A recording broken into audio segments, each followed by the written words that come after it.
मैं हूं नीरज, आप हैं शिक्षा सुधार के साथ। शिक्षा मंत्री का आया बड़ा बयान, मुख्यमंत्री और उप मुख्यमंत्री का नाम लेते हुए शिक्षक बहाली से झाड़ा पल्ला। मैं एक मंत्री हूं, हमसे बड़े माननीय मुख्यमंत्री जी हैं, उसके बाद डिप्टी सीएम साहब जो हर समय बेरोजगारों के लिए, युवाओं के लिए चिंतित रहते हैं, वो हैं। सबने इस पर अपना अपना मंतव्य दिया है। शिक्षा मंत्री के ये बयान सुनकर आप चौंके नहीं होंगे। पूर्व से कई बार उन्होंने ऐसे ही बयान दिए, पर आज के बयान में खास यह है कि उन्होंने साफ लफ्जों में मुख्यमंत्री और उप मुख्यमंत्री के मंतव्यों का हवाला देते हुए पल्ला झाड़ा है। ऐसे में सीटेट बीटेट स्टेट अभ्यर्थियों की आखिरी उम्मीद पटना हाईकोर्ट है और शिक्षा सुधार आपको लगातार जागरूक कर रहा है, क्योंकि सरकार और शिक्षा विभाग अकर्मक हुई बैठी है। और लगातार आप सुन रहे कि STET 2023 पहले कॉमर्स के अभ्यर्थियों की परीक्षा और उसके बाद सभी विषय के STET की परीक्षा। शिक्षा सुधार और नीरज को गालियां देते नहीं थकते।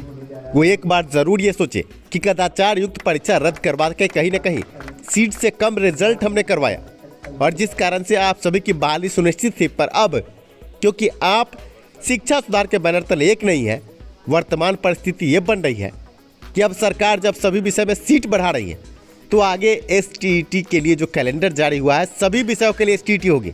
और अभी अगर आप नहीं जागे तो आपकी जिंदगी और आपकी नौकरी दोनों खतरे में। शिक्षा सुधार ने हर कदम पर आपको बचाने की पूरी कोशिश की, पर गेंडा आलोक श्रीवास्तव जैसे लोगों के चक्कर में पड़कर STET अभ्यर्थी अपनी जिंदगी तबाह करने पर तुले। यही आलोक श्रीवास्तव है जिसने कदाचार युक्त रिजल्ट के नाम पर आप आम अभ्यर्थियों से लाखों रुपए ठगे और ऐसा केस किया कि आप आम अभ्यर्थी बिना सिलेबस की परीक्षा से गुजरे। जैसे तैसे आपने STET तो उत्तीर्ण कर लिया, पर यह फिर से अब सक्रिय हुआ है। अब ये नियमावली जप रहा है। और आप में से कुछ जिन्होंने जैसे तैसे कर कुछ अधिक अंक प्राप्त कर लिए, उनको ऐसा लगता है कि नियमावली जपूंगा तो मेरी बहाली हो जाएगी। पर मैं आपको बता दूं कि आगे सभी विषय में वर्तमान में सरकार देख रही है कि सीट से कम रिजल्ट है और सीटों की संख्या बढ़ रही है। ऐसे में दिसंबर 2022 तक की रिक्ति जोड़ी जा रही है और सभी विषय में 8-10 हजार सीटें बढ़ रही है। पिछले दिनों हमने आपको रिक्तियों की गणना से भी रूबरू कराया था और सभी विषय में जो सीटें बढ़कर आ रही हैं उससे भी आपको रूबरू कराया था। अब हम आपको बता दें कि सरकार और शिक्षा विभाग के उच्च अधिकारियों ने सीधे लफ्जों में हमसे कहा है कि आपको सभी विषयों के लिए एक और STET देखने को मिलेगी। कि मैं एक मंत्री हूं, हमसे बड़े माननीय मुख्यमंत्री जी हैं, उसके बाद डिप्टी सीएम साहब जो हर समय बेरोजगारों के लिए, युवाओं के लिए चिंतित रहते हैं, वो हैं। सबने इस पर अपना अपना मंतव्य दिया है और 10 लाख रोजगार देनी है, नौकरियां देनी है, 10 लाख रोजगार देना है। माननीय मुख्यमंत्री जी लगातार बोल रहे हैं, तो हमारा कद तो उस हिसाब से छोटा है। फिर भी ये जो 2023 होगा, ये बिहार में नौकरियों का वर्ष होगा। इसलिए आपके माध्यम से मैं तमाम ऐसे बेरोजगार साथियों को कहना चाहता हूं कि धीरज रखें। वर्ष 2027 आपके लिए सुनहरा अवसर लाने जा रहा है।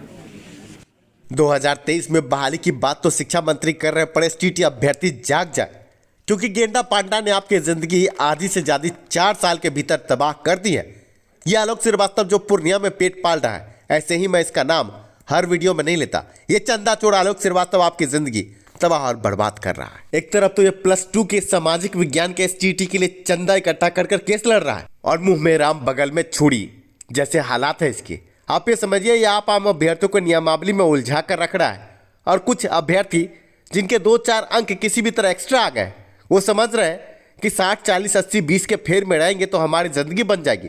अरे मूर्खो, जब सभी विषय की STET होगी और सीट से ज्यादा रिजल्ट हो जाएगी तो फिर बाप करते रहना। वर्तमान के रिजल्ट में आप ये समझे कि सबकी बहाली लगभग सुनिश्चित है, पर सचिवालय शिक्षा विभाग के उच्च अधिकारियों से जब हमने वार्ता की तो उन्होंने साफ लफ्जों में कहा कि एक और STET के लिए तैयार रहिए।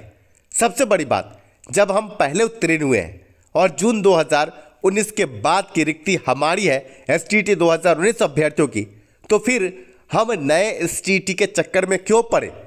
हमें नोटिफिकेशन के लिए पहले ही लड़ना चाहिए था। लगातार देरी हो रही है और शिक्षा सुधार नीरज आपको लगातार समझा रहा है। कदाचार युक्त रिजल्ट रद्द करवाने के लिए सिलेबस मुद्दे का जो जजमेंट आया था हमारे केस में CWC 5650 में साफ लफ्जों में लिखा गया था कि सिलेबस के साथ अगली परीक्षा हो। आपके स्क्रीन पर हमारे केस का जजमेंट आप देख सकते हैं। बिना सिलेबस की कोई भी परीक्षा आगे नहीं करवानी थी, पर बिना सिलेबस की परीक्षा क्यों हुई STET? क्योंकि इस गेंडा ने गलत केस करके चंदा चोरी करने के लालच में आकर कदाचार युक्त रिजल्ट के लिए जो केस किया था, उस आधार पर उल्टा पुल्टा केस करके आप आम अभ्यर्थियों से 8,87,000 तो इसने ठग लिए, पर आप आम अभ्यर्थियों को मौत के मुंह में धकेल दिया था। आपको एक ऑडियो से रूबरू कराते हैं कि जब इसका केस लिस्ट पर था और आगे एसटीटी परीक्षा कंडक्ट होने वाली थी बिना सिलेबस के, हमने इसको फोन कॉल किया था और समझाया भी था कि बाबू गलत काम मत करो, CWSE 5650 का जजमेंट लगाकर आगे सिलेबस की मांग करो। पर इस गेंडा ने चंदा के लालच में आकर उलट पुलट केस करके बिना सिलेबस की परीक्षा करवाई। पहले यह ऑडियो सुनिए, हमने कदम कदम पर एसटीटी अभ्यर्थियों की भलाई के लिए सोचा है। आप इस ऑडियो को सुनकर समझेंगे कि जब एसटीटी परीक्षा ऑनलाइन परीक्षा से पहले इसका केस लिस्ट पर था और सुनवाई होने वाली थी, हमने इसको फोन कॉल करके समझाया था कि अबे गेंडे की औलाद सही तरीके से केस को आगे बढ़ा जिससे सभी का भला हो, पर इसने नकारा था। कैसे नकारा था, इस ऑडियो को सुनकर आप समझेंगे। आप इस गेंडा के चक्कर में तो है, पर इस ऑडियो को सुनने के बाद आप समझेंगे कि इस गेंडे ने आपकी जिंदगी तबाह करने के लिए हर संभव प्रयास किया और अभी फिर नियमावली के नाम पर आपको ठगने की पूरी कोशिश है। ये चाहता है कि नियमावली आप रटे, नोटिफिकेशन भूल जाए और तब तक फिर से एसटीटी का नोटिफिकेशन जारी हो और उसमें ये उत्तीर्ण होकर के कहीं ना कहीं बहाल हो जाए, और बहाल ना भी हो तब भी ये पूर्णिया में तो पेट पाल ही रहा है। पहले चंदा चोरी करता था, अब अंडा चोरी कर रहा है। परीक्षा के गुनहगार कौन, आज एक ऑडियो से आपको रूबरू कराएंगे। आलोक श्रीवास्तव द्वारा ऑडियो वायरल किया गया है। ऑडियो में आप साफ तौर से सुनेंगे कि मैंने आलोक श्रीवास्तव को ये कहा, उनका केस लिस्टिंग पर था, रिजल्ट को लेकर बड़ा केस था और इसी केस के कारण आनन फानन में बीएसबी ने परीक्षा ले ली। केस में साफ तौर से अगर उस लेटर का जिक्र अगर कर दिया जाता कि बीएसबी ने लेटर जारी कर दिया कि सिलेबस के साथ परीक्षा होगी, पर बिना सिलेबस के कोरोना कालीन परीक्षा कैसे हो रही है, सिर्फ इतना कहना था। और इसके बाद हाईकोर्ट पुनः स्टे लगा करके कोरोना काल के बाद परीक्षा लेती, पर आलोक श्रीवास्तव ने यह केस किया था रिजल्ट के लिए और उन्होंने मेरी बात को नहीं माना। आज आपको हम ऑडियो से रूबरू कराएंगे कैसे आलोक श्रीवास्तव ने बात को नहीं माना और पटना हाईकोर्ट में केस को गलत तरीके से आगे बढ़ाया और अंधे मुंह गिरे हैं। रिजल्ट का केस तो डिसमिस हुआ ही, साथ में सिलेबस भी कहीं घूमा। आज आदित्य श्रीवास्तव का केस CWSE 8520 हमारे ही लेटर के मुद्दे पर है और आज स्टे है परीक्षा के रिजल्ट पर। यही लेटर पहले अगर कोर्ट केस में लगाया जाता तो आज समा कुछ और होता। गुनहगारों को पहचानिए, ऑडियो को सुनिए। हेलो, ठीक है, बोल रहे हैं कि देखिए अब मुद्दा सिलेबस भी हो गया है, आप समझिए इस बात को।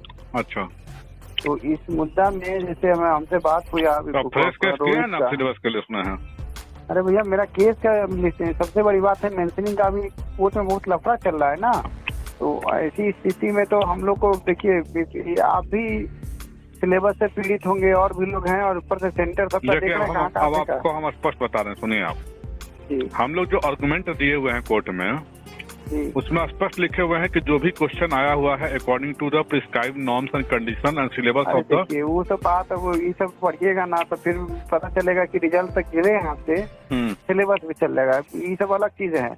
हम अपने वकील से बातचीत किए हैं, उनको हमने कहा कि सिलेबस के मुद्दे पर आप समर्थन में रहिए और आपके जो भी 2 और केस जो है इसीलिए हम आपको फोन किए। ना सिलेबस के मुद्दे पर क्या हमें कोई प्रश्न नहीं उठता है, क्योंकि हम कोर्ट में आर्गुमेंट हम ई करेंगे। मान लीजिए, आप सुनिए मेरी बात, एग्जाम मान लीजिए, देखिए मान लीजिए तो बहुत कुछ, लेकिन हम एग्जाम हम जो केस लड़ रहे हैं वो एग्जाम को बचाने के लिए लड़ रहे हैं, ठीक है। नहीं बचा तब, नहीं बचा तब आप जान रहे नहीं बचेगा। हमको तो पक्का इसमें 100% यही नजर आ रहा है। ठीक है, जान रहे, लेकिन अलग चीज है, आपकी अपनी भावना अगर आप मेरे जगह पे रहते तो आप क्या करते बताइए थोड़ा, हमको आप ही बताइए। हम तो अभी सिलेबस के मुद्दे को, ठीक है, यानी हम कोर्ट में क्या आर्गुमेंट दे, बताइए आप। आर्गुमेंट की बात नहीं है, जैसा कि इसमें इस मुद्दे को भी डालिए कि सरकार ने हमारा एग्जाम का जो मान लीजिए कि इन्होंने कहा कि आउट ऑफ सिलेबस था। आपने सुना इस गेंडे को मैंने कितना समझाया था। ऑडियो करीब 15 मिनट का है। अगले वीडियो में हम पूरा ऑडियो आपको डाल देंगे, आप सुनेंगे तो आप दांतों तले उंगली दबाएंगे कि इस आलोक श्रीवास्तव ने गलत केस करके चंदा चोरी के लालच में आम एसटीटी अभ्यर्थियों की जिंदगी उस वक्त भी तबाह की थी और वर्तमान में भी इसकी घटिया नीति के कारण अब एसटीटी 2023 भी आपको देखने को मिलेगी और सीट से कम रिजल्ट नहीं, सीट से 4 गुना अधिक रिजल्ट। फिर कलेजा पीटते रहना। अभी भी शिक्षा सुधार आपको समझा रहा है कि गेंडा पांडा के चक्कर में ना पड़ के आगे जिन्होंने पहले एसटीटी उत्तीर्ण किया उसके लिए प्राथमिकता की मांग की जाए। आपको हम बता दें कि जून 2019 के बाद की जो भी रिक्ति है वो STT 2019 अभ्यर्थियों की है और हाई कोर्ट ने भी पूर्व के 2011-12 STT अभ्यर्थियों द्वारा किए गए केस CWSC 20-095 में यह माना है कि जून 2019 के बाद की रिक्ति 2019 STT अभ्यर्थियों। आगे आप 7वें चरण के इंतजार में बैठे अभ्यर्थियों को सोचना है कि शिक्षा सुधार के साथ खड़ा रहना कि गेंडा पांडा के साथ। धन्यवाद वीडियो देखने के लिए। पब्लिकेशन प्रतियोगी परीक्षाओं में आपका सारथी। अगर आप बिहार DLED संयुक्त प्रवेश परीक्षा 2023 की तैयारी करने की सोच रहे हैं तो 100% सफलता के लिए पढ़िए चक्षु पब्लिकेशन की नई पेशकश आपके स्क्रीन पर। अंधेरे में बड़गलाने वाले इस आलोक श्रीवास्तव प्रवेश परीक्षा 2023 समझेंगे कि कितना गाइड की खासियत है कि 3000 से अधिक बहुवैकल्पिक प्रश्न के साथ सॉल्व्ड पेपर भी आपको उपलब्ध कराता है। 100% सफलता की गारंटी। सामान्य हिंदी, गणित, विज्ञान, सामाजिक अध्ययन, जनरल इंग्लिश, तार्किक एवं विश्लेषणात्मक क्षमता। यह पुस्तक बाजार में बिकने वाली अन्य पुस्तकों से श्रेष्ठ है। Bihar DLED joint entrance test अब BSEB ने साफ कर दिया है कि कुछ ही दिनों में इसके लिए आवेदन लिए जाएंगे। ऐसे में चक्षु पब्लिकेशन जो विभिन्न प्रतियोगी परीक्षाओं के लिए कई तरह की पुस्तकें उपलब्ध करवाता है जो आपके स्क्रीन पर है। पुस्तकों के संबंध में विशेष जानकारी और आपके फीडबैक के लिए चक्षु पब्लिकेशन ने आपके लिए संपर्क सूत्र भी उपलब्ध करवाया है, आपके स्क्रीन पर है। इससे पहले भी हमने कई पुस्तकों के बारे में आपको बताया था। सीटेट प्रैक्टिस सेट और सीटेट गाइड के अलावा सीटेट संस्कृत और इसी कड़ी में अब चक्षु पब्लिकेशन की नई पेशकश बिहार DLED संयुक्त प्रवेश परीक्षा 2023 के लिए गाइड आपके स्क्रीन पर। वीडियो के डिस्क्रिप्शन में इस पुस्तक के खरीदने के लिए लिंक दिया गया। आप ऑनलाइन इस पुस्तक को खरीद सकते हैं, साथ में बाजार में भी यह पुस्तक उपलब्ध है। चक्षु पब्लिकेशन परीक्षा रूपी भंवर में आपका सारथी।